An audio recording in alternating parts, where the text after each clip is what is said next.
at the end. So this is the fifth meeting, site strategies and wider implications.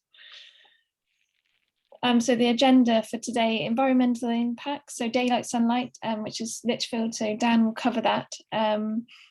Wind and microclimate, that's a very brief kind of statement, but I'll pick up the immediate site, so parking strategy, servicing, refuse. We've got Andy from Conisbee to kind of talk and answer questions about the kind of transport kind of point of view, and then wider infrastructure, so transport network, schools, health services, etc. So we will fire away. Dan, I'll hand over to you, and let me know when you kind of want me to flick on slides, or I'll see how we go. Yeah, thanks. So yeah, as I said, my colleague Toby has to cancel at short notice. He's daylight sunlight consultant, so I'll run through what's been prepared, and if there's detailed technical questions, I can try and answer them, but it might be easiest if they're picked up afterwards. So just in summary, in terms of what will be required with an application that's submitted on the site, so any scheme will be accompanied by a detailed daylight sunlight and overshadowing assessment that assesses both impacts on existing dwellings, the daylight that would be received by occupants of any new proposed dwellings, and also existing and proposed amenity space and an open space around the site. So there's established guidance under which that assessment will be undertaken. So it's the BRE report, which is established on all daylight sunlight assessments. And given the nature of this site, that there's regard will also be had to a GLA report, which provides a kind of industry accepted guidance and commentary on daylight expectations in inner city urban locations, and particularly on those sites like this where it's an undeveloped site at present, and the implications of that for surrounding properties. The key implication of that being that guidance accepts a greater degree of sky dome obstruction in urban areas than a developed site, because obviously that at the moment the windows overlook undeveloped land, which is a rarity in London. So some initial results have been undertaken to inform the design development process. That was kind of a desktop level assessment to kind of prepare maximum constraints for the scheme. So that revealed that the proposed development performs well against the relevant tests in terms of minimal impacts or low daylight and sunlight impacts that are commensurate with the urban location and adjacency to the existing undeveloped site. And talking to Toby, that was the key thing that's going to factor into any assessment on this site, is that at the moment that properties enjoy access to an undeveloped site. Obviously, formerly the care home was located there, so the assessment is undertaken in that context, and particularly the results for the proposed public space will comply with the guidance in terms of sun on ground assessment and showing high levels of sunlight access. So there's a couple of diagrams here that Sarah, if you could just flick on, which is just prepared by HT in terms of the shadowing sunlight studies. So the shadowing of the current scheme as proposed at different times of day and different times of year. So as you can see, shadowing from the proposed development blocks maneuver as the sun passes, moves around the site, but the majority of it falls in between the gaps between the scheme and the surrounding properties. So that's what's informed the location of the blocks, setting them back from properties along Edenham Way in particular. And so this is the winter solstice. So you see the sunlight again falls across back towards Trellick Tower, but away from those on Edenham Way. I think that's it, Sarah. Yeah, thank you, Dan. So quick statement on kind of wind impacts. So Arup have been doing the kind of appointed to look at this, and obviously looking at the existing condition of the site, which is kind of some notable kind of windiness impacts, particularly kind of to the north of the tower and around the kind of which is kind of a downdraft effect, and to the eastern end, the bottom of the service tower as well, as we've kind of previously discussed. And they've just kind of completed an initial kind of outline assessment, and also kind of looking at a kind of model with developed block, highlighting where there kind of mitigation could be required at this stage. But just to kind of fill you in that is being looked at and considered as kind of part of the design development and application. So then if we move on to kind of the immediate site, parking strategy, servicing and refuse strategy. So the key policy kind of considerations, London plan, the local plan, and the RBKC Transport and Streets SPD. So obviously we're kind of working within this framework. We've seen this kind of slide before, the key routes and spaces. So the purple being the key kind of access and servicing route. So we kind of talked about Trellick Mews and maintaining that kind of purpose. We've got Elkston Road and the access kind of to the site from the east, proposed via Edenham Way, and the conversations that we've had kind of whether about the kind of that particular junction and kind of the option of kind of using the southern end of Meanwhile Way to kind of access that kind of block 3 at the end. So these are kind of the outline principles. In terms of design principles and the strategy that we would have to kind of, it's obviously kind of about kind of prioritizing pedestrians and cycling, kind of like good quality public realm, so integrated and shared surfaces, good lighting, kind of good robust surfaces, and again kind of within the buildings integrating kind of refuse facilities, cycle storage in a kind of convenient and secure manner, adjacent to kind of entrances, but kind of well designed and integrated is kind of the first principle from our point of view, to ensure these kind of things are all kind of connected.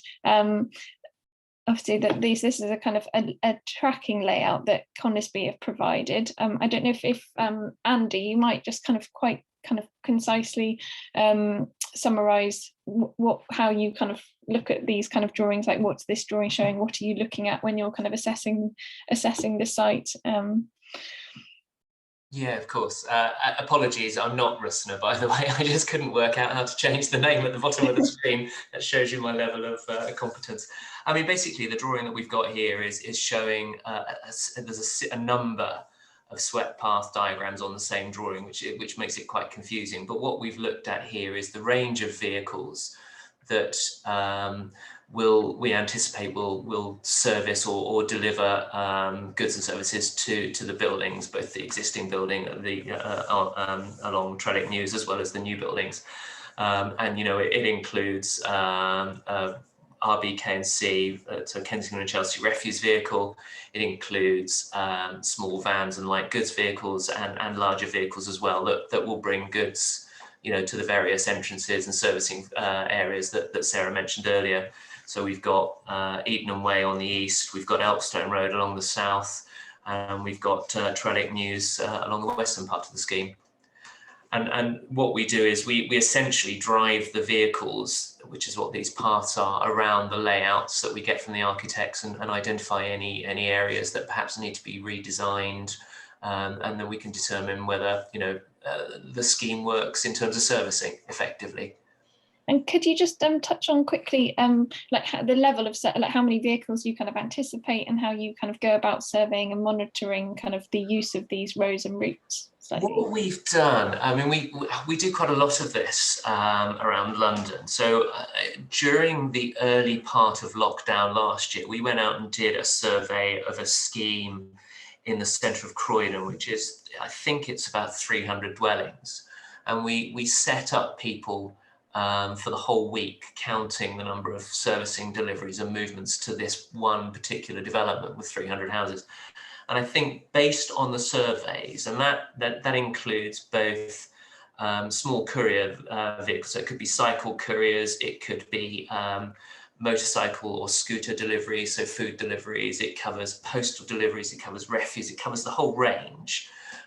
So from those surveys, we anticipate that each property will generate 0.1 service vehicle trip per day over, you know, over a 6-day week, because, you know, we actually did for 7 days, but generally the average is about 0.1 service vehicle trips per dwelling per day. So for instance, block 2, which is, you know, approximately 27 dwellings, we'd anticipate probably about 3 vehicle movements, service vehicle movements a day. from that, we can then determine whether the servicing facilities that we're proposing are capable of accommodating that level of demand. And quite clearly, 3 vehicles a day doesn't cause us any problems. Where we've got a little bit more work to do is in relation to the existing service yard on Trellick Mews. A number of the existing occupiers are unoccupied. They're probably not trading at full power at the moment, so we can't go out and do surveys for them.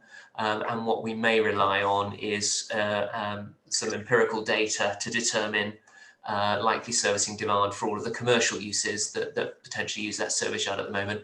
Plus, we'll be adding in service vehicle trips generated by blocks 4 and 5. Yeah, no, that's really helpful. Thank you very much. In terms of parking as well, the current scheme is assumed as a kind of a car-free scheme, aside from those required for the wheelchair units, and they'll be kind of on a one-to-one basis, so each unit will have access to a space, which on the kind of 127 unit scheme is 13 spaces, which can be accommodated to these existing parking along Elkston Road and looking at other options around the site, but that there is kind of scope and flexibility about how we integrate those. It's probably worth mentioning, Sarah, isn't it, that RBKC policy on accessible parking spaces is that once a resident moves into an apartment or a flat and they require a space, they will identify the space on street. They don't want us to identify those spaces on street or to provide those spaces on the development off street, if you see what I mean. Thank you, that's really helpful. So if we move to refuse, I mean, the idea is kind of obviously to integrate this as discreetly and kind of conveniently as possible across the site, kind of with shared kind of facilities for the kind of the larger blocks, for blocks 1 and 2, kind of that's along Elkston Road, and for block 3 kind of to the south of the block along Eden Way. There are obviously kind of travel distances and things like that to consider about how far it's appropriate for kind of someone to physically move the bin store to the road and all these kind of things that we are considering. But that's the kind of the general overview and kind of consideration. Next, cycle parking. So again, ensuring that is kind of well integrated and convenient and secure. And RBKC kind of the conversations with the planners have been about kind of incorporating it within kind of blocks rather than kind of freestanding in the landscape. Obviously, there's some kind of short stay provision for visitors and that kind of thing. But generally, kind of having your cycle parking as close to your house as possible is the main kind of principle there, and the level of kind of provision for the GLA requirement is quite high. So wider infrastructure. I don't know if Patrick, you're happy to cover this, or Dan? I mean, I think it might be better if Dan, I mean, from our, just so everybody's aware, we've commissioned an external consultant to undertake a local community study. So it will look at the current and what the need will be with the proposed development. So they will consider like hospitals or GPs, what the impact of the scheme will have. We haven't got that back yet. We'll get that back in about 2 or 3 weeks, and I think we'll be more than happy to share with you that study and what they identified from it. Dan, I mean, have you got anything to add? No, I think, yeah, that's just on the community use that would go into the scheme. So there's a community use audit being undertaken. Obviously, the existing infrastructure in and around the site in terms of other provision will be managed by the council. As a result of any development, it's the council's responsibility to provide sufficient services to accommodate demand arising from development. And I've included this slide, which just kind of obviously kind of it's about the population that are living on the site. So this is the kind of GLA's population calculator. So you kind of enter in the number of kind of 1, 2, 3, 4 bed units, the tenure of those, so market or social, and it kind of kicks out the number, the kind of the size of the population that is anticipated kind of within that development, and it so you can then, and then also the kind of works out the amount of play space, for example, you need to require, but that's kind of just a bit of background there. And then I've included some kind of slides about these are extracts from the framework study that we've been undertaking, kind of looking at the neighbourhood infrastructure, so kind of retail, community facilities, health facilities, just kind of mapping the wider area and considering how the development kind of fits into those facilities. So that's kind of an ongoing piece of work, and again looking at kind of the wider transport networks and kind of connectivity, residential kind of stakeholders, non-residential stakeholders, so some kind of analysis of the wider area. So hopefully that's helpful. I'll stop sharing my screen. I don't know if we wanted to kind of lead with any questions on transport, because we've only got Andy for kind of a short period of time. So if we could start with any questions on that, I think that would be. Yeah, sure. Hi, Andy. Hi, I'm Gabriel. You're muted, but I think maybe you're unmuted now. So did you say 0.1 service vehicle trip per dwelling per day?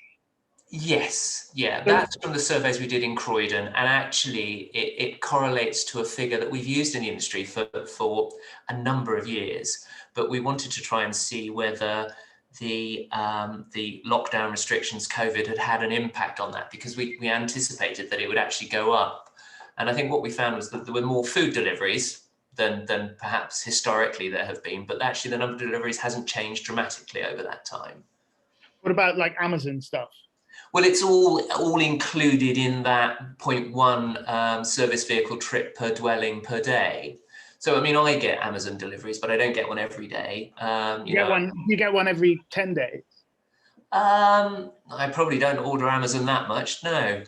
Okay, I get them more often than once every 10 days. Maybe I'm a particularly Amazon user. Did you estimate, because obviously the majority of the access is going to be into blocks 1 and 3, right? They're the biggest numbers of. They are the bigger blocks, yes, yeah. So you gave us an estimate of 3 per day for block 2, but can you tell us how many extra service vehicles it'll be for 1 and 3 put together? Well, I think if I just referring back to, I did some quick notes. I mean, block 1 is 79 dwellings, I think. Oh, I mean, maybe, it's been updated slightly, but so we're talking about 8 deliveries to block 1. Block 2 is potentially 10 dwellings, which is another 1 service vehicle trip today. And as I mentioned, block 3 was 27. So that's another 3 service vehicle trips per day. So we're talking of 12 vehicle trips to those 3 blocks per day. And that's including Amazon deliveries, you think? That's including all the deliveries. That's based on the surveys that we did in this site in Croydon, yes. Yeah, so everyone. Can I just jump in and suggest something, which is, it seems to, I would expect that 0.1 number is pretty sensitive to socioeconomic characteristics. And have you factored in the fact that under the current proposal, half of these are at a very high market rent? And I would imagine that those residents would be using Amazon and deliveries rather more than the people on the social rent. So do you correct for that kind of thing in your estimates? Well, I mean, the site in Croydon was 10% affordable social housing.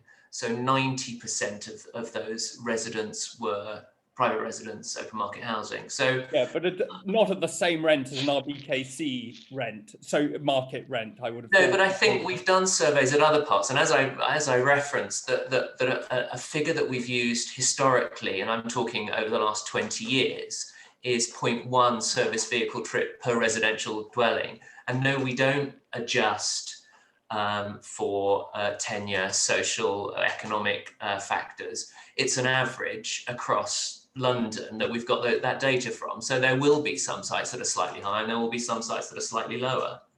How do we know it's slightly? Sorry, Tony, I missed that. How do we know it's slightly if you're using an average? We've used data I mean, as I said, we've got a factor that we've used historically at 0.1. We went out and did a survey in Croydon, and I don't think that the socioeconomic factor affects the number of deliveries that much. And I haven't actually done that data, but we've gone out and done a survey during the pandemic, which showed that the data that we've been using previously was pretty accurate. And therefore, we're quite comfortable with that number of deliveries, that estimate that we've come up with for this scheme. Just a question, do you know how many service delivery vehicles there currently are per day servicing the Edenham side of the estate, which is 100 dwellings? We haven't done any surveys at Edenham Way at the moment, no. So I mean, that would obviously be a much clearer indicator of the likely increase. We can come out and do surveys. I mean, as I said, we would actually like to do surveys at the existing service yard as well, which would give us a good indication about how that worked. But there's no point doing that at the moment because, we're in, a number of those units are empty, and we're in the middle of a pandemic where, lockdown restrictions are still in place. So we've still got to wait a little bit. But didn't you do your Croydon survey in the middle of the pandemic? We were very very early in the pandemic, just to see what the effect was going to be like. And I think the survey, I can't remember the date of the surveys. I could probably find it in my papers. But yeah, we did do the surveys then, but we haven't come out and done any surveys yet because we are. I mean, the site will be, or the planning application will be supported with a Healthy Streets TA, which what's will. That? Sorry, what's that?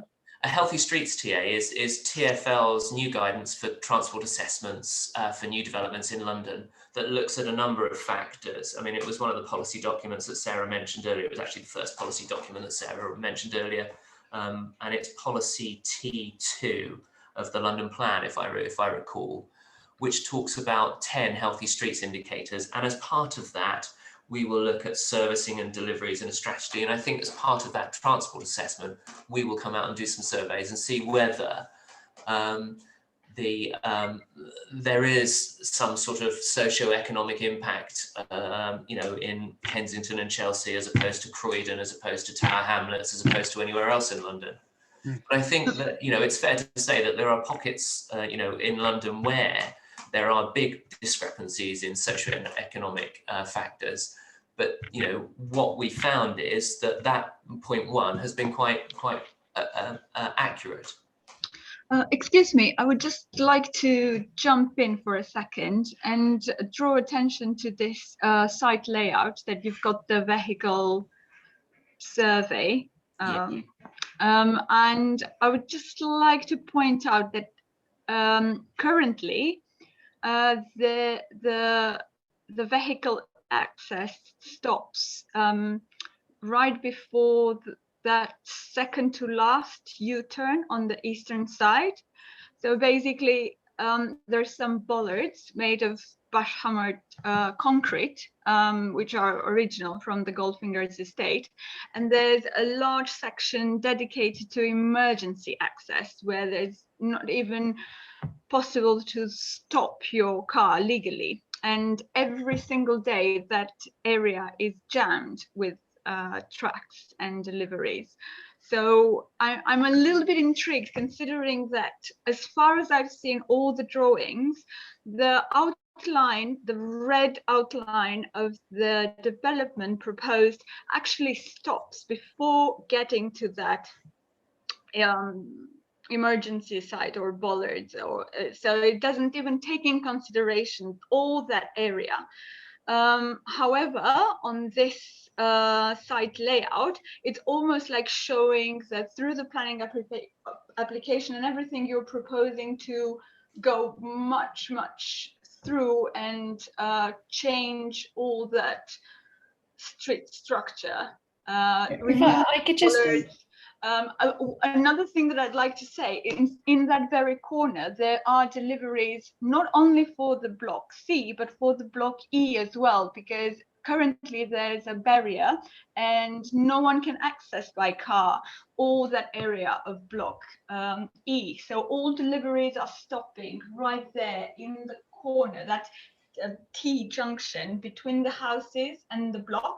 So what you're highlighting now is no vehicle access possible, physically possible at the moment. Just to back up what Anna said, because I live right on that corner.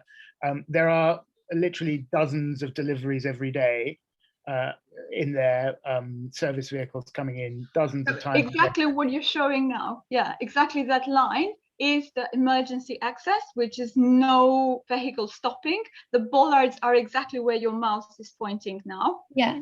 And that's it. So the area by the trees there, that's just a pedestrian square. Yeah. Well, it's more used as a refuse area, to be honest. But in terms of vehicle access, that's what it is. It's pedestrianized.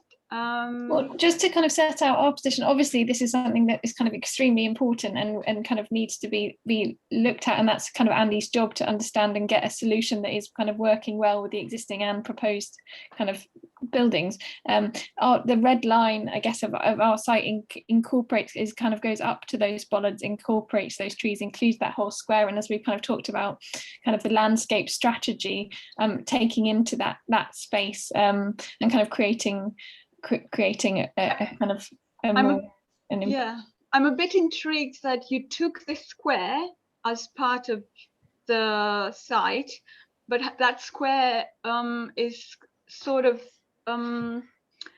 belongs to block C, because it's the square of the entrance to block C. So somehow you took into consideration the square, but you completely ignored the blocks. They are so together that I feel like cutting them apart would be massive mistake. I think the intention there is to create something that is more kind of suitable and addresses the entrance to block C kind of better, and kind of placing the kind of entrance to block 3 on that corner and activating that kind of Edenham Way route is kind of part of the strategy for that area from kind of a landscape and kind of site strategy perspective. Sorry, what's wrong with the entrance to block C at the moment?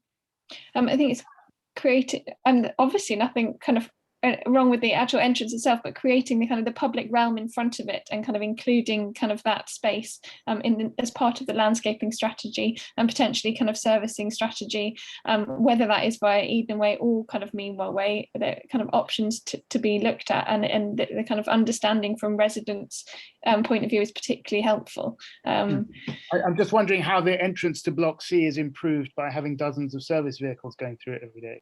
Yeah, that's what I'm wondering as well. Well, sorry, Gabriel, we're not talking of dozens of vehicles. I mean, we're talking about there are dozens at the moment servicing 100 dwellings, so I don't see how it's going to be decreased. Yeah, we're not going to take any away, but what we're saying is we're not generating significantly more than is there at the moment. You're doubling the number of dwellings. But bearing in mind that one of those service vehicles is the refuse vehicle that is already servicing Edenham Way and will just continue into the site potentially. It's servicing a lot more refuse, right?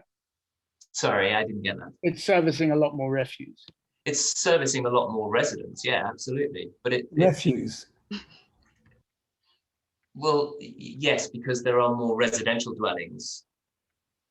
But it will still be that, the same vehicle will be used. It will just extend along Edenham Way into the site to service block 2, as we've said. Blocks 1 and blocks 3 will be serviced from Elpstone Road, and blocks 4 and 5 will be serviced from the existing service area. My question was, how is the currently pedestrianized square at the entrance to block C? How is that improved by opening it up to large service vehicles?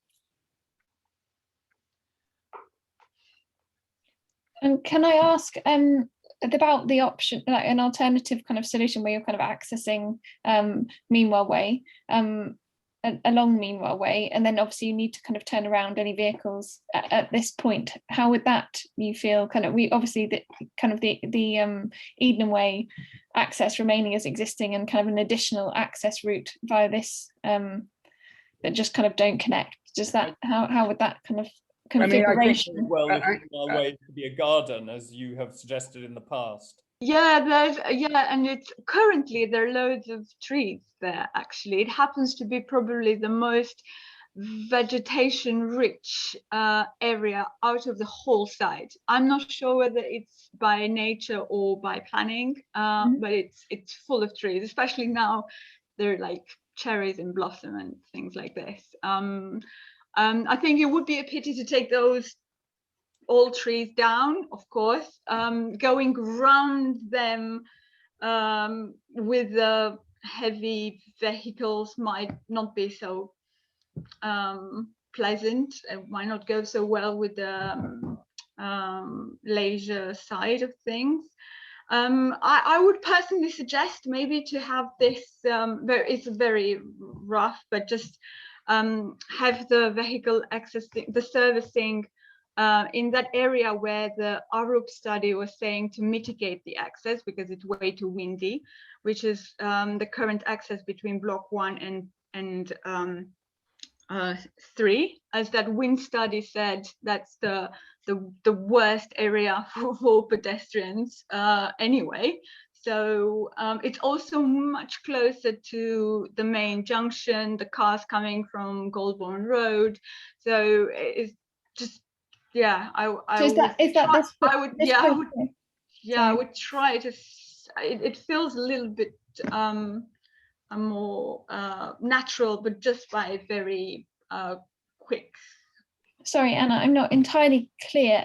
Is that this kind of junction here? Yeah. So I think that's the other. Comment is saying that this layout is what we want at all. I'm not sure that we want to say this instead, right? I mean. Precisely. I mean, that's the issue with all of these discussions, is that as far as the community is concerned, this layout in itself is massively problematic. So we're now discussing solutions to problems that we very much hope won't arise, because we hope that the entire scheme will be radically changed. But just I'd like to point out one thing, that you talk about prioritizing pedestrians on the new development, which I think is a very nice thing to do.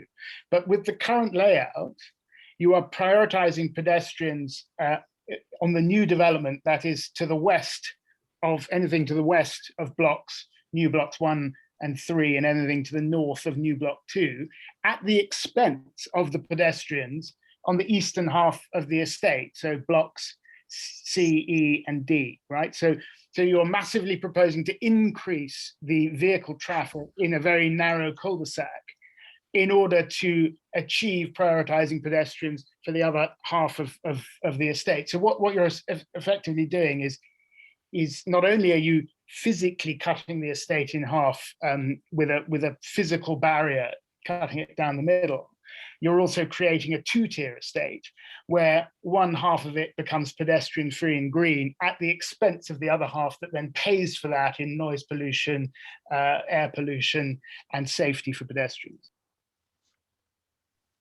Thanks, that's useful. Can I talk about the other side of the vehicle access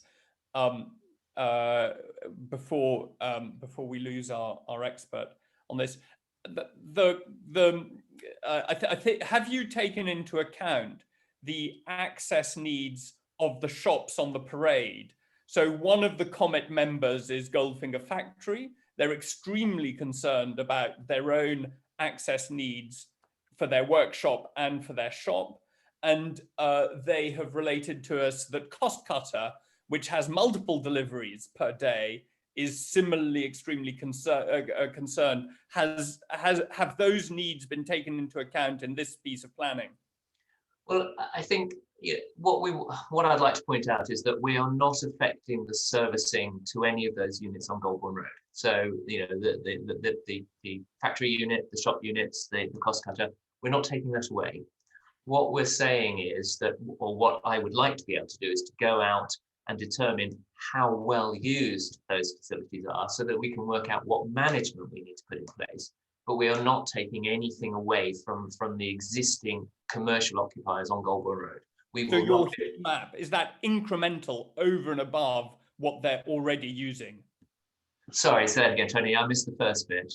So is your intensity map incremental? In other words, over and above what they're already using that space Yes. So our servicing that we talked about earlier, so our servicing, bearing in mind we're talking about 6 units in block 4 and 6 units in block 5. They're the only people that we anticipate will be serviced from this service yard, in addition to what is already being serviced from the service yard. And we're not taking that away. But you're not showing it in this analysis. Well, I've actually shown, if you look at the layout that's on screen at the moment, we're showing the existing vehicles parked in the existing service bays. They're the sort of the sawtooth bays on the left-hand side of the service yard. They're nothing to do with the residents, future residents of the scheme. They're vehicles that are using the existing loading bays for the commercial units. That's not what we were trying to demonstrate here.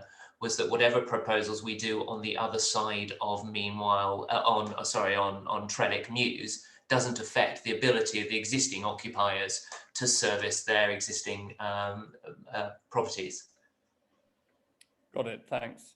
Can I ask another question on the kind of access again on the Eden Way side of the thing? Have you done calculations on the width of Eden Way and whether it can accommodate these extra large vehicles? Well, the vehicles that we're talking about are the same vehicles that you would anticipate that already service Eden Way. To be fair, we're talking about residential deliveries, residential refuse collection, residential waste, all of those things, which are already delivering to Eden Way. So we know that the existing estate accommodates those vehicles, and therefore, we'll be able to accommodate those vehicles in the future. Do you know how wide Eden Way is? We have, I mean, not off the top of my head, but we have a topo survey of the whole of Eden Way, which we've used to do the swept path analysis on, and the new parking layout, the new on-street parking bays that have been marked up. And we've done our swept path analysis on that basis. But as I say, that the vehicles we're talking about are the same vehicles that are already servicing Eden Way. I think could I just come in on that point, just so everybody's clear. When the Amazon delivery truck drives down the road for the day, he will service that area. That's how they work. So yeah. The fact that you double the amount of people does not mean that you automatically double the amount of vehicles. No, that's when the rubbish truck comes, and he'll come to service this, it will be the same rubbish truck because it's next door. Yeah. It's very important to understand that.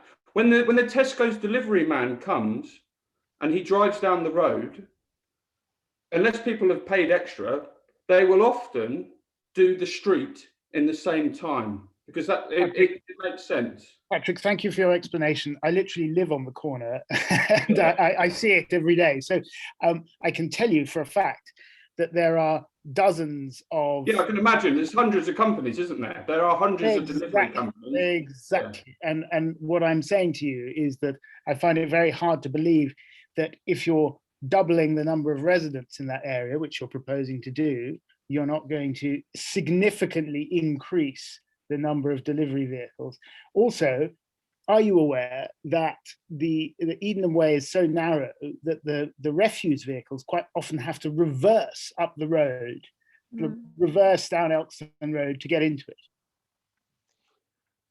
We have seen the swept path analysis is very tight, but the refuse vehicle is currently servicing Eden Way.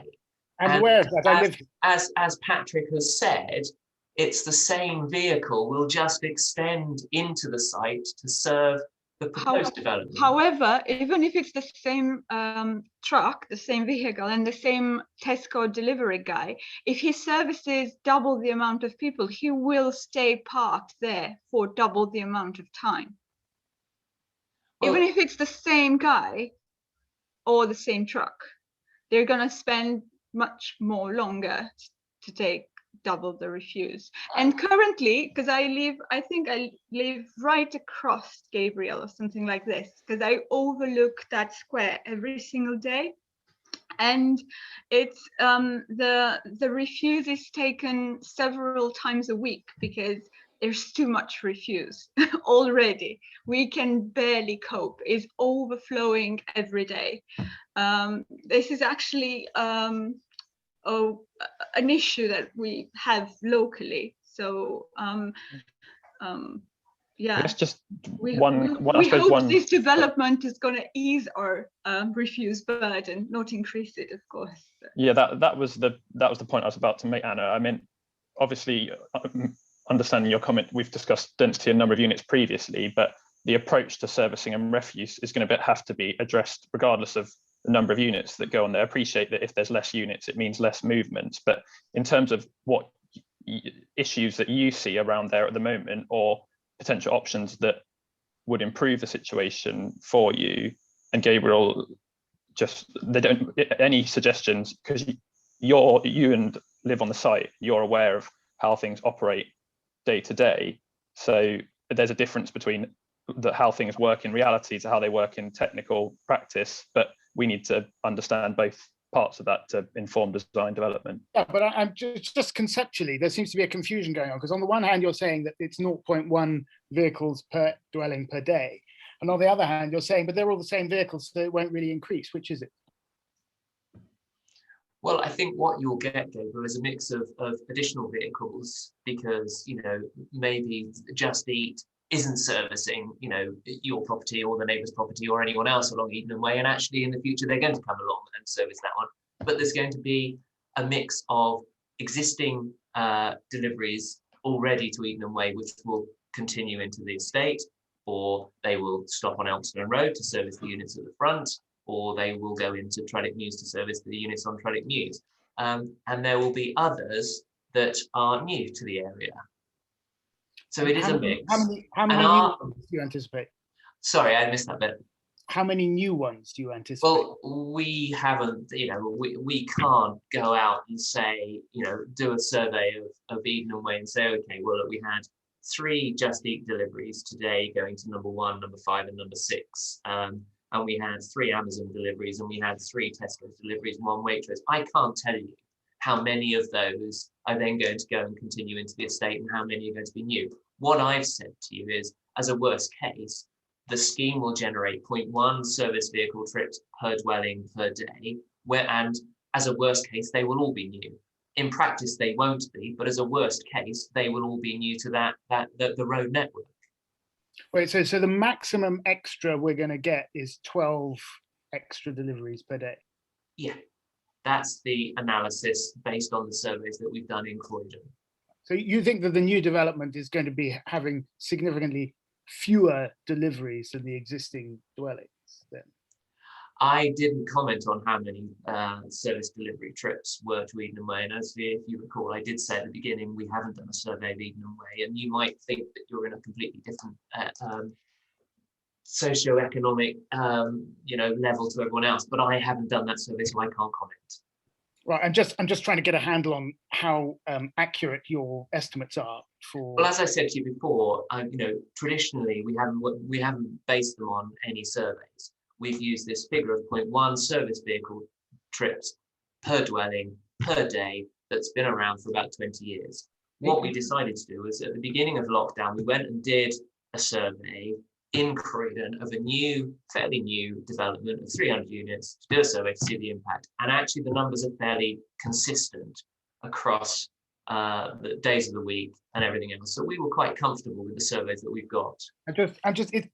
Logically, it doesn't make any sense to me, because Deliveroo, Ocado, Amazon didn't exist 20 years ago. So I just can't believe that the service deliveries have to increase. Well, okay, it might be 19, it might be 18. I'm just a number that we've historically used. I mean, I've been doing this they didn't exist 19 or 18 years ago. I've been doing this job for 29 years, Gabriel. The whole sector has completely changed in the past 2 decades.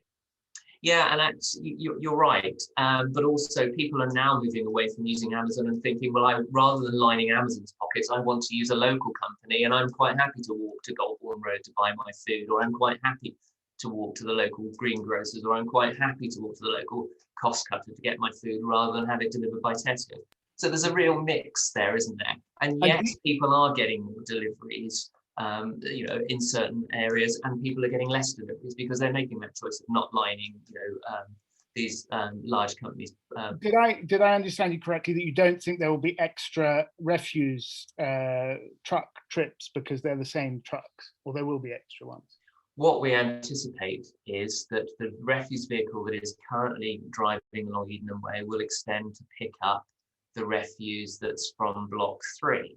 What I don't know is whether it will be an entirely new vehicle that picks up the refuse from blocks 1 and 2 from Elphinstone Road. I just don't know. I mean, we've had a brief discussion with the refuse team at RBK&C, but what we do know is that, you know, we're talking about an extra 27 units at the end of Edenham Way that will be serviced by the refuse team. And whether, you know, we anticipate that that vehicle will just continue from Edenham Way. Right. Do you think that'll entail more trips up and down Edenham Way, or it's just the same one trip, they stay there for a bit longer and put all the at the moment, I don't have any clear idea of how it will be undertaken. Right. So we don't really know whether there will be more trips by refuse trucks or not. I think we're making an educated guess that there won't be, but we don't know entirely, yes. Do you know how many trips the refuse trucks currently make on each visit up Edenham Way? Not at the moment, no. Okay, well, it's 3 or more to service these 100 flats. Every day that the rubbish is picked up, they come and go 3 or more times. But you don't anticipate they'll be coming and going any more for the extra units? So how many units did you say were on Edenham Way? 100. Right, and we're talking about an extra 27 potentially. I thought we were talking about an extra 79 plus 27. No, because what we've said, Gabriel, is that the 79 plus the other 10 will be serviced from Elphinstone Road. So could you get that slide up again, please? Sorry, I missed that.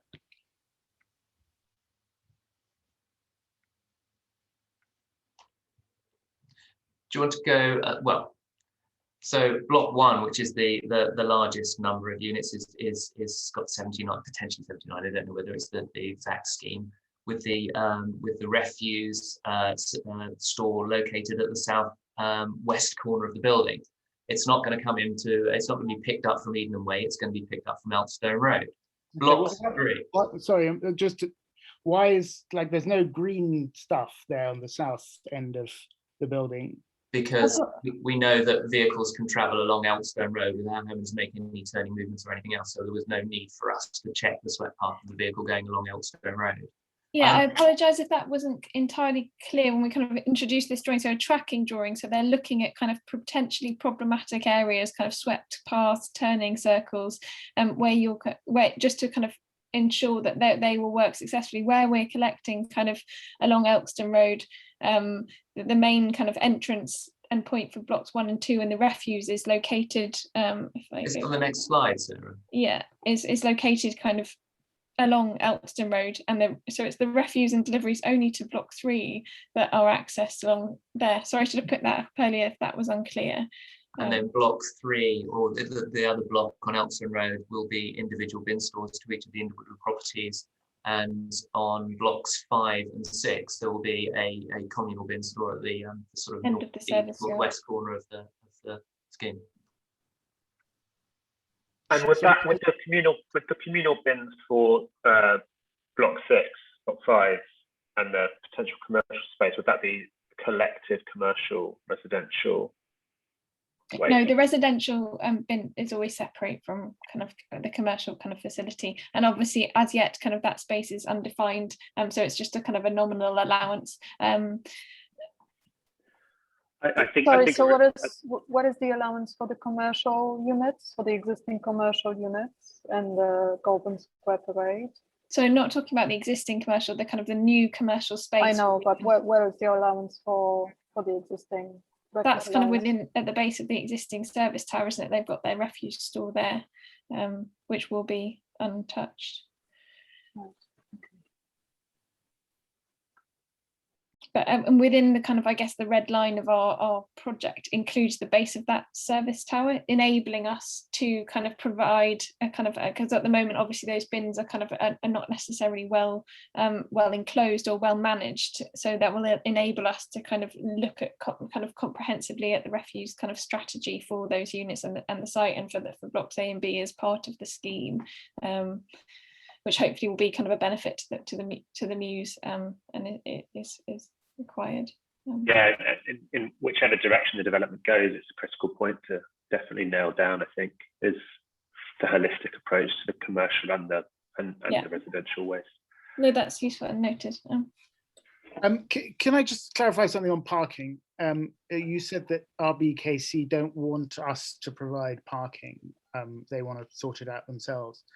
Patrick, could you maybe elaborate a little bit on where these people in these 127 new dwellings are going to put their cars? Well, all of the new homes are no vehicle, we're not providing any vehicle parking facilities, and we're not going to provide any parking permits. And that's for two reasons. One, we know that in the council there's already an extremely high problem with parking. There isn't enough of it. So that's number one. And then number two, it also supports our sustainability drive. So by saying no vehicles, we automatically reduce carbon emissions on the development. But I mean, are you going to forbid renters from owning vehicles? I mean, is that no, if they purchase a vehicle, then they will have to find where they're going to park. So I can hazard a guess as to where that might be. Okay. Where do you think it might be? Where's that? Because I mean, I always struggle parking around there. Yeah, without a resident parking place, how do you do it, Gabriel? Yeah, where's the free parking? You're going to park in the hatched boxes on Edenham Way where everyone sticks their cars, except there's going to be 127 more of them. Hatch boxes. Look, what I'm saying is there will be people renting these properties who own cars, right? Yeah, it's bound to be, isn't there? That even if we say there's no parking and we're not going to give you a permit, there are obviously going to be people that purchase cars. Now, I don't know where they could park those cars without. Don't you think we should think about it? Well, Gabriel, I think you're alluding to the hatched area that's the end of Edenham Way, and that hatched area is a no parking zone. It is an enforceable no parking zone. And if there is a particular issue at the moment, then maybe you need to raise that with RBKC if there is an existing problem. But what we're saying is that the development will not exacerbate that situation because it's a no parking zone. If there is a problem with people parking there, then it's an enforcement issue. That's right, but it's an enforcement issue currently with however many people there are on the estate. It will probably be an exacerbated enforcement issue with a whole bunch more people there. But it's a planning policy requirement, isn't it, Andy? It is. I mean, the car-free development. It's a London. It's driven by the mayor down to the boroughs. Then. Yeah, it's a starting point for the London. But just from a practical perspective, unless you're banning people from owning cars, they're going to stick their cars somewhere. Surely you need to think about it.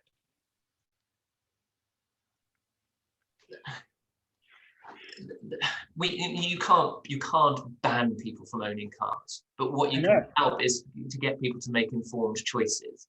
And if people are moving to an area where they know they haven't got a parking space, where they know they're not going to get a parking permit, they are less likely to want to move to an area where they are going to struggle to park.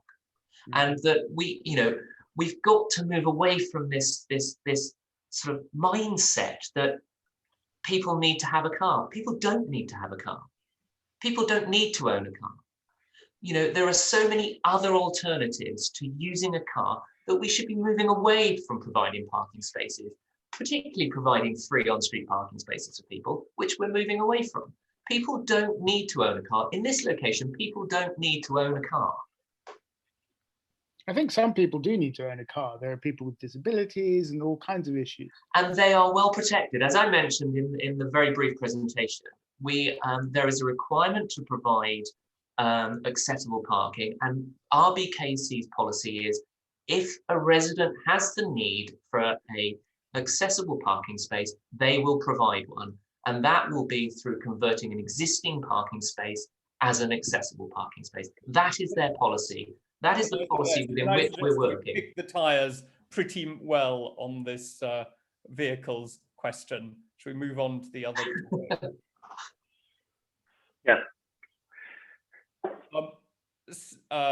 Sarah, I was, I just wanted to say from a meanwhile point of view that Dan, sorry, your shading analysis clearly shows that meanwhile is severely impacted during the summer by the tall block, particularly summer afternoons. And so we already have a patch which is very difficult to grow in, which is the patch immediately to the north of Trellick. And the summer afternoons, I think you're turning, which is obviously a key growing time for plants. You're putting us in you're putting a whole extra chunk of the gardens in the shade there. Yeah, again, I only apologise that my daylight sunlight colleague isn't here, but I can feed that back to him because I'm sure that amenity areas will be considered in the assessment. So I'll feed that back to him, and he can provide a response on that. And the same, Dan, goes for some of the gardens along Edenham Way. Especially, actually, the allotment space at Edenham Way, right, which I fear is not going to keep Edenham residents in vegetables under the current plan. Certainly under the current plan, my broad beans will die. Okay. I meant on the daylight sunlight point, I think the point we're trying to make on the slide is that any development is going to impact it, and it's about mitigating that as much as possible through the design. I don't know the number of floors. Yeah, but I was just going to say, if you knock the floors off, you probably mitigate it. But even with that, I'm not technically proficient in it, but I know that there's a point at which if you go above it, it doesn't impact daylight. That doesn't impact more on that site because it's the lower level that causes the most interruption, because that's the part that overshadows. So even if you were talking at say 6 stories, there would still be an impact on those properties. But there's a cutoff point where it's more or less, and that factors as you go up and down. But it's not as straightforward as every story you knock off results in X or Y more daylight. I'd be interested to know what that cutoff point is. Actually, it'd be really useful. I had another. I don't know. So I guess the wind stuff is interesting. I have slightly the same attitude towards the wind modelling as the traffic modelling, which is any of this stuff ever validated? And in particular, the wind modelling that you showed us doesn't have the proposed development. It was only on the existing development. And yes, can you say a little bit to the actual empirical validation of this stuff, which I'm somewhat skeptical of?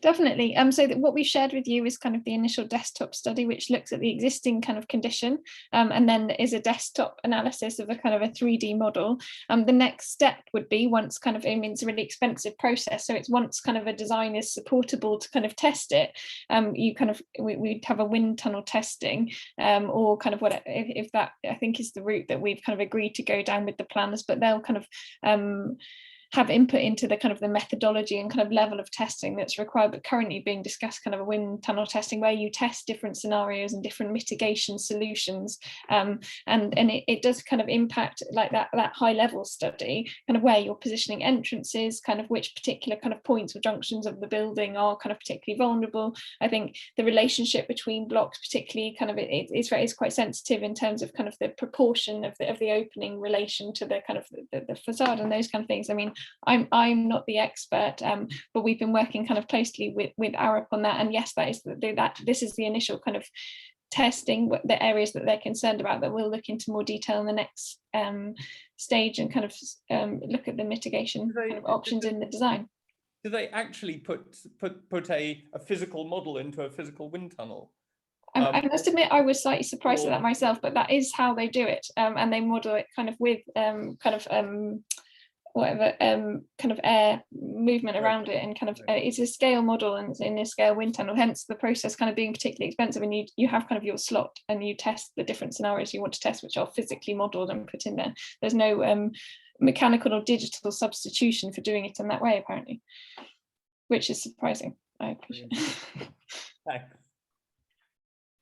They do similar stuff with lighting models. You know, they build massive models to test light and acoustics as well, because you can't computer model something yet. Can I ask something about this framework study you've been undertaking? What are you asking, and who are you asking? So the remit of the study was very much kind of motivated by the RBKC planners, as we kind of talked about before, about them kind of wanting to ensure a holistic approach to the site, and that the kind of any decisions made about the new home site were taken in the kind of the full and informed context of the kind of Goldbourne area. So that has been kind of obviously Comet's core strategy has kind of been considered in that, but also kind of discussions with highways, with transport, with different departments within RBKC who don't kind of trying to connect up some of the dots about kind of and bring them together, initiatives about kind of within Meanwhile Gardens, and all that kind of area, our own kind of mapping of a different kind of commercial uses, community uses. So some of that is just kind of quite desktop kind of research.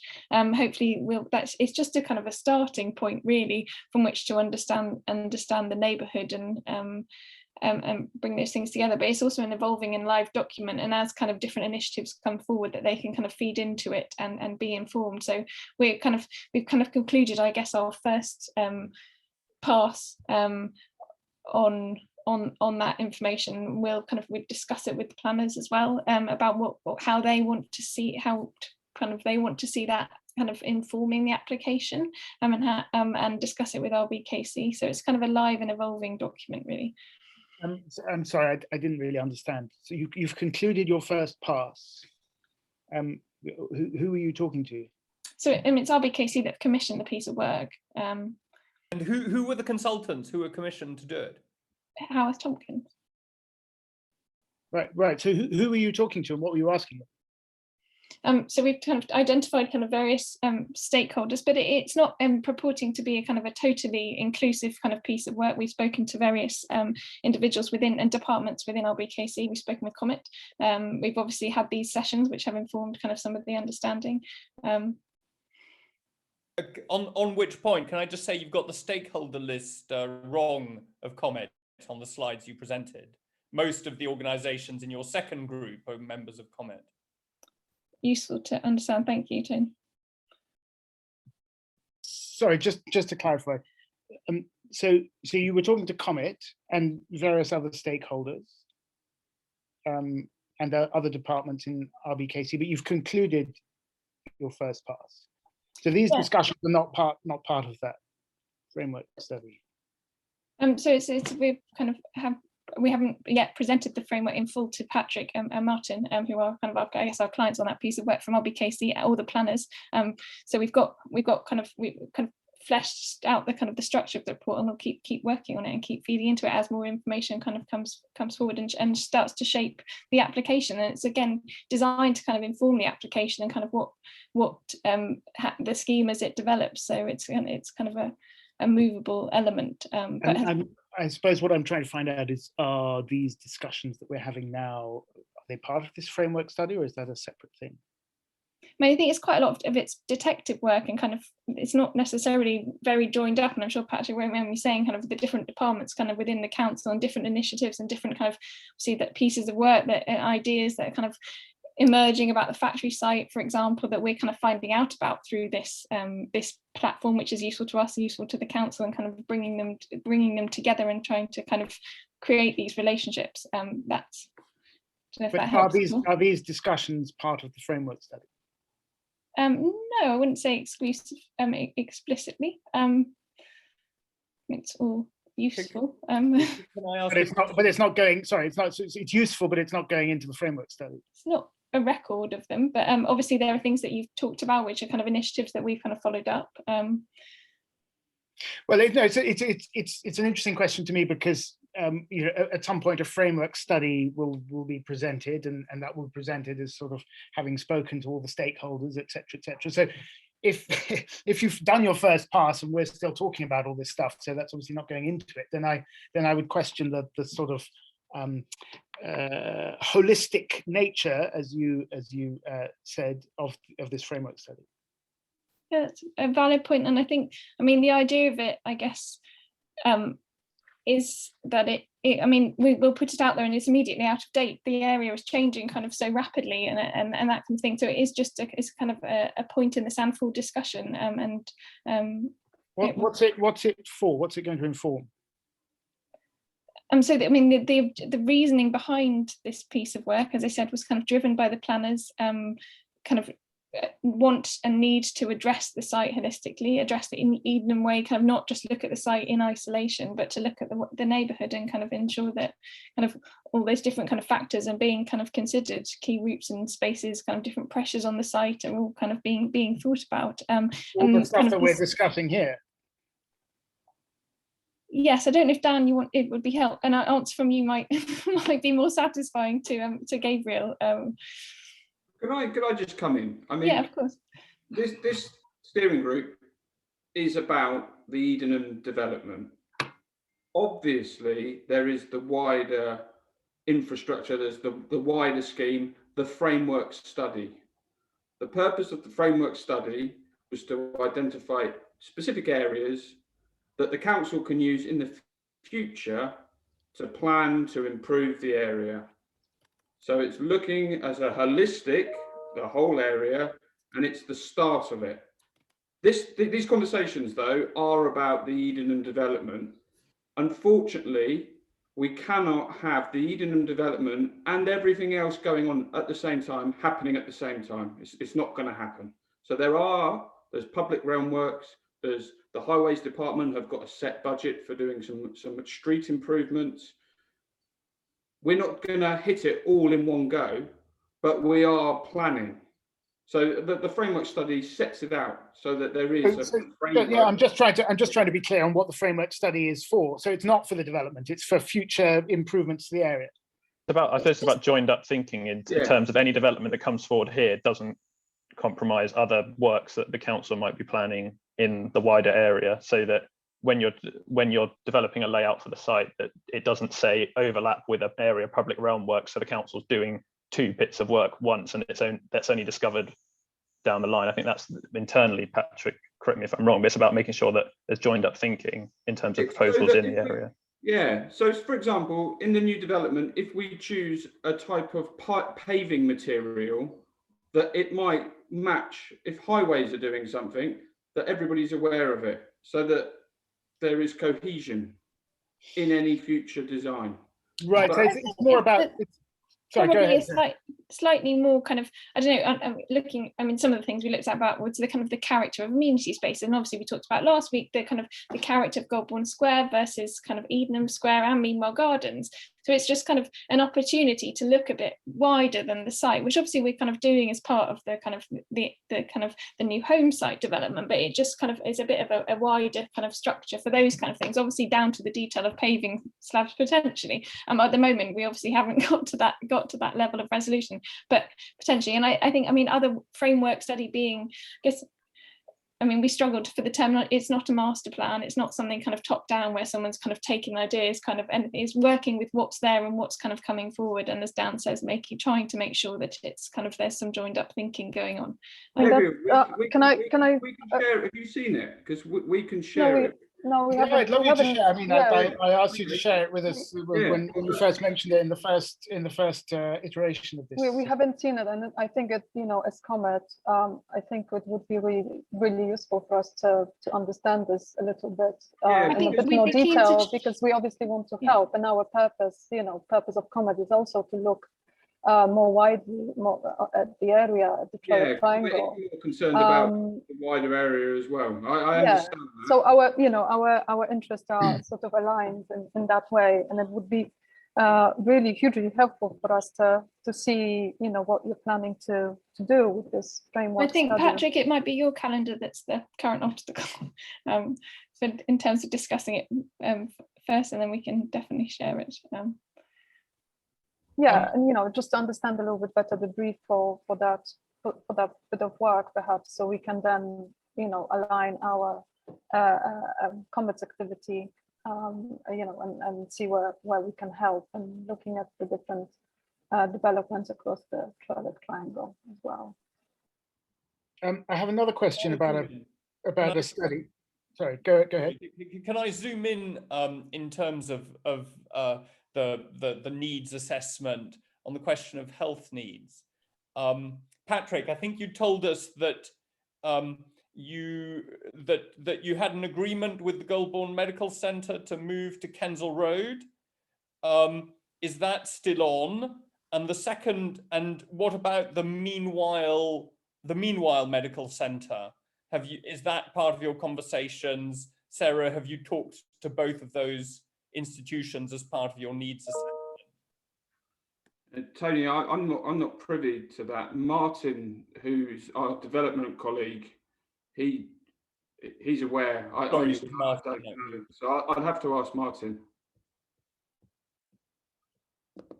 Sarah, did you talk to the two big medical practices as part of your needs assessment?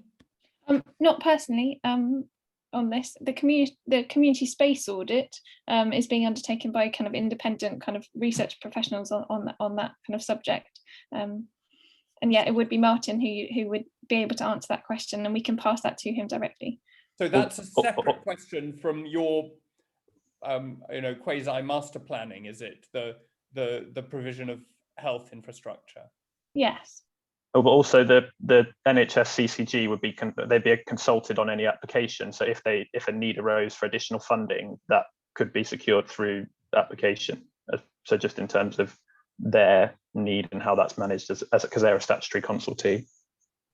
Can I mean, it just seems to me that actually, I mean, that this is one of the real opportunities and upsides which all of COMET members, I think, are completely behind, is to improve and rationalize the provision of doctors' surgeries. And there are these two surgeries currently on the edges of the site which have outgrown their space, and it seems like that there's a real opportunity. And not only that, it's community need, it's community use, and there's money attached to it. It sounds like a great opportunity, and therefore being joined up on this would yeah. And Magda helpfully updated earlier in the day that the Goulburn Medical Centre is now a member of COMET, which is good to know. And but I think it's important not to forget also the Meanwhile Medical Centre on the other side of Elkstone Road, which has also in the past been in conversation with Meanwhile Gardens about the factory site, etc. They've outgrown their shell as well.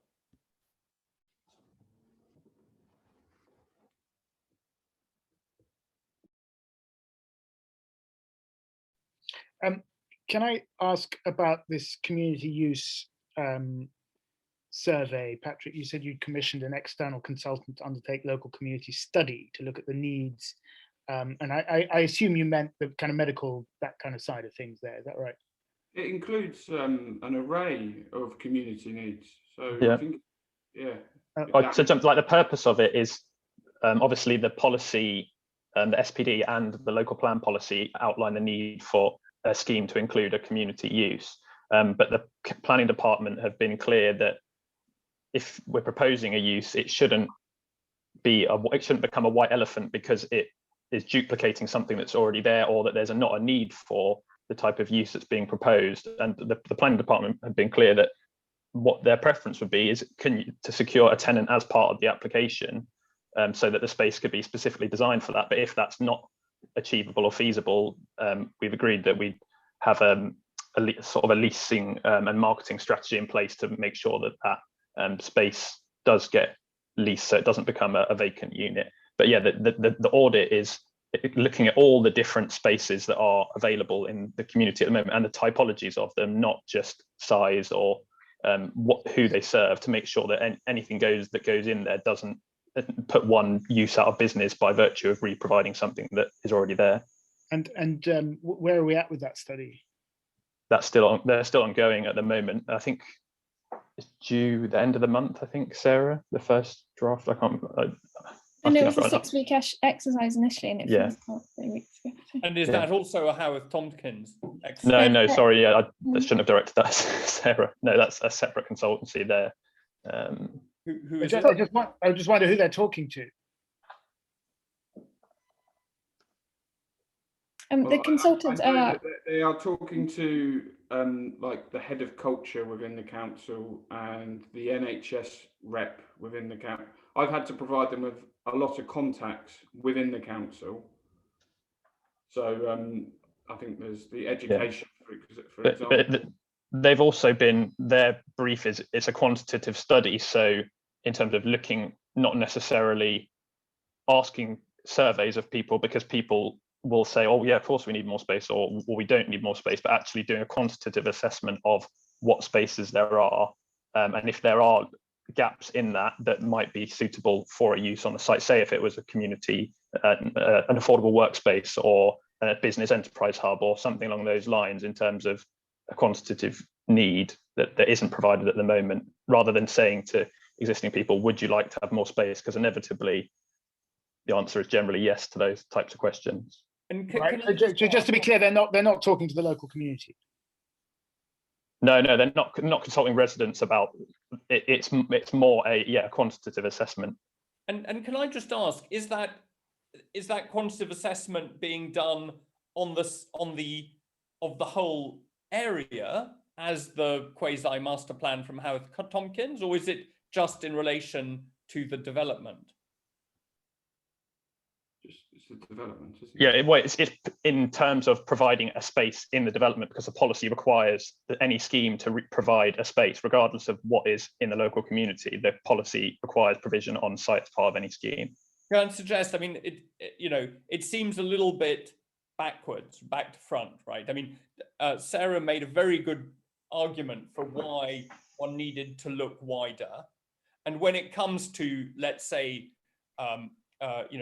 shared workspace, enterprise workspace, there are different sites that in the area that could offer that. It doesn't need to be on this development. So assessing need is something which has to be wider than the development, and yet you're only looking at uses on the development. What sense does it make to do the audit on the whole area and then only focus in on the site? It wouldn't, because the policy requires a form of community use provision on site. It doesn't take account of the fact that other provision might be elsewhere, or that may come forward, may exist, or may come forward. The policy is specific, and we can't amend the policy. We have to undertake the assessment and then determine what potential use could be there. It may, in all likelihood, the application will be for a flexible use unit, because I'd be surprised if we would be able to secure a tenant now for a space that won't exist for 2-3 years when it's actually delivered. The likelihood is the application will apply for a flexible use, and that if a tenant does come forward in that intervening period, they would then go in there. But the audit is also considering the suitability of the space, and can it be suitable for a range of uses, to make sure that other prospective tenants can come forward in there. But it is a policy requirement. We can't escape the need to provide that space. I'd be really interested for you to, can you just point me to the policy wording? Because it just seems amazing that there's no wiggle room to be able to say, oh, look, just next door. We talked about this last time about the play area. There's a really good play area closer than the one that you're planning. And yet you tell me the policy requirement is that. I know the planning system, everyone says the planning system is idiotic, and I can't believe that they're right. Can you point me to the actual wording to show me there is no wiggle room here? So yeah, the policy says the council require development on the site to deliver, and then part C, additional social and community uses, including health provision, to be included as part of any redevelopment. No, that's great, but does the planning department not consider the whole thing in the round, including things that happen on the border of the site? That policy is about the redevelopment of the site. So in order to satisfy that policy requirement, we would have to provide that, and it's the same in terms of the other requirements. But educate me as to the process. It's the planning department that decides whether you've satisfied the requirements or not. Yes. So we would include this space.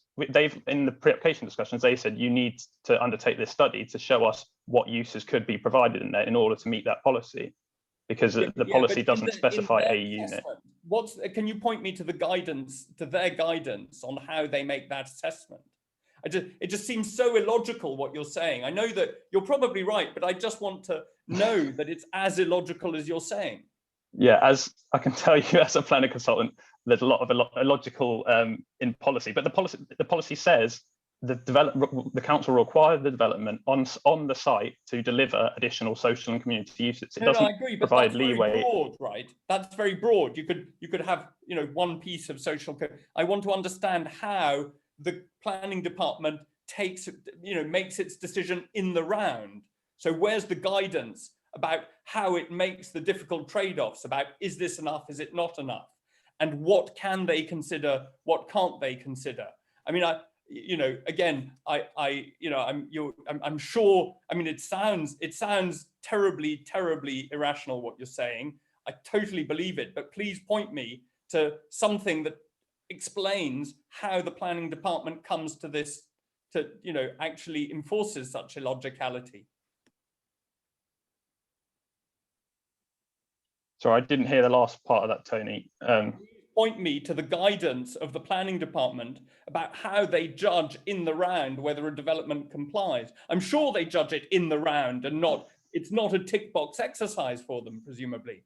No, but the policy, they have to assess the development against that policy. So does the development provide those uses on site? Is it, yeah, if it's not, then the scheme isn't in compliance with that part of the policy, in which case that could be a potential reason for refusal. Yeah, it's in the word potential that I just want to understand. Just point me to how the planning, there must be guidance as to how the planning department does this. Just paste the link into the chat and let me read it. It's the potentially that I want to get on top of, because you're putting a lot of weight on having to satisfy this particular requirement. And then when pressed, you say potentially. Well, I wouldn't be assessing the application if the council, they have to consider every element, how the scheme complies with every element of planning policy, whether that's transport, community use, housing space standards, and then they would come to a decision in all of it. But they've made clear at the pre-application stage that they expect the delivery of this element of the policy, that this provision has to be provided on site, and their policy also requires the community. All that. I just want to understand how they decide whether something which is quite broad in its and vague and undefined is determined as satisfying that requirement or not. And I presume that they publish guidance on that, so that planning consultants like you can work out whether something's, you know, can advise clients as to how they operate their decisions. Do they not publish guidance? Yeah, but their guidance that they have to assess the application against the policy. And so if you're asking how we would satisfy that policy says that the development must deliver on-site additional social and community uses. So if we provide those within a scheme, it's in compliance with that part of the policy. The council there's guidance informs their decision making. Their decision making has to be informed by the statutory development plan, i.e., every policy. I can send you the. All I'm saying is that there's satisfying is, you know, adding community use can be very small or it can be very big. How do they decide whether it's adequate? That's where that's the purpose of the community space audit. I can send you their link to the policy that requires that to be assessed. And is there room there to take account of what happens on the border? And if there isn't, can we change the border of the development? It's to be provided on site as part of the redevelopment. So if the red line, if say, I know you're talking of, say, the factory site, if the proposals didn't include a scheme for that, then it wouldn't be able to be considered as part of the application. If the council can only consider what the scheme is what scheme is submitted and shown. So we might say if other uses were to come forward in the future, this application can't be dependent on a use that may or may not come forward in the future. It has to be assessed on its own merits against what's provided on site. Can I just ask something very quickly, Tony? Sorry, would a graffiti wall constitute community use? No, it's not a specific planning use class. It doesn't fall under a planning use class. Maybe we could have a list of the classes. I can share the use class disorder. It's not development. It's not a wall. It doesn't it doesn't provide a space. It's not, if that makes. I'm trying to not use planning lingo. It's really hard because it's wired into me. But I mean, does it have to have a roof? Is that what you're talking about? Yeah. Again, development doesn't necessarily have to have a roof, but there's not a planning use class for. Dan, would the ball court fall into that community use category? That's a leisure use. So that's it's an amenity provision. It's not a community use. Say if there was a sports hall, that would be a community use, but a ball court. So ball court provision isn't a requirement of the planners. Well, the policy doesn't specifically say you will retain the ball court or re-provide a ball court, but as part of pre-application discussions, the council have said that that the scheme needs to either retain or re-provide the existing ball court. Okay. Is it then just use class S? Yeah, I can share the use classes order. Yeah, not the order, just what the use class. Well, yeah, the order is very useful. That's on the planning portal. But is it use class F? Community use, local community and learning, or is it use class E, which subsumes all manner of use classes by the recent revision?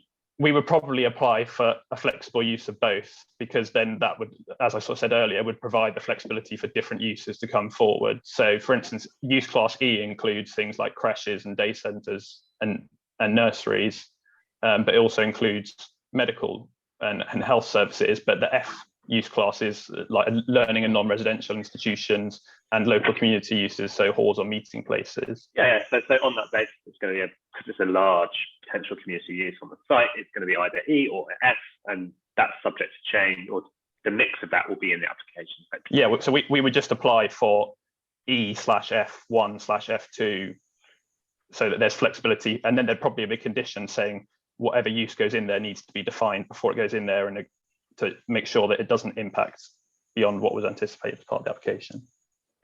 Yeah, and so I guess for the purpose of the benefits of people here, the changes within use classes are relatively easy. Consider permitted development. Keep me honest here, Dan. And changes to use classes are considered development and therefore would have to go through planning. For example, if there's an E in the site, it could be anything with an E, I think, or S. And then if it's divided up, each unit will have a use class. Hopefully. Yeah. And now you all appreciate how interesting my job is on a day-to-day basis. Can I just ask something supplementary to that?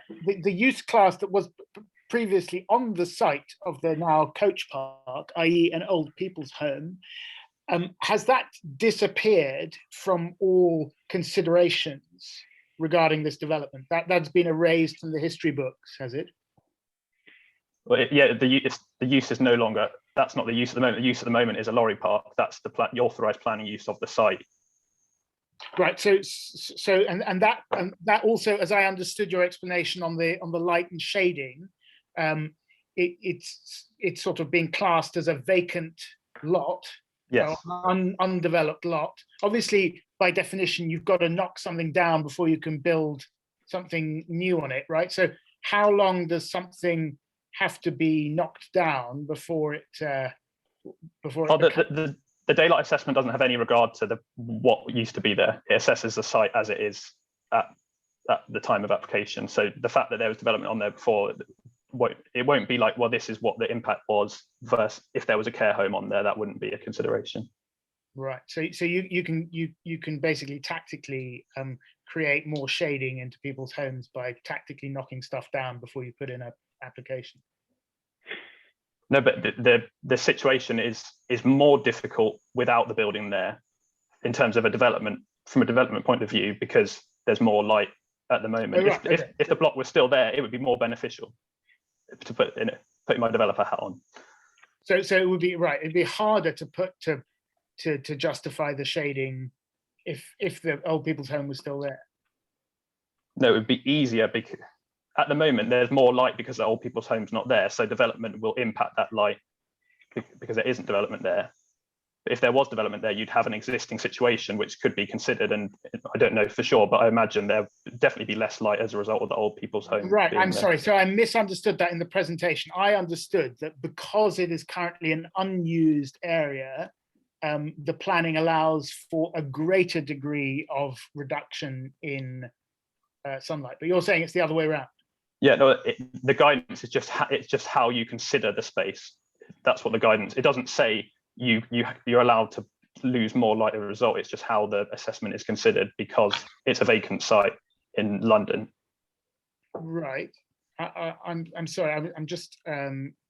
Let me just go back to guys. Sorry, just conscious of the time. We're 5 minutes over now, and the YouTube videos are taking quite a while to upload. So perhaps Gabriel, you can take this one offline with Dan. I think Nick had some queries. So if you could join up with Nick, because I'm not a daylight sunlight expert, so I can pass queries on to our consultant.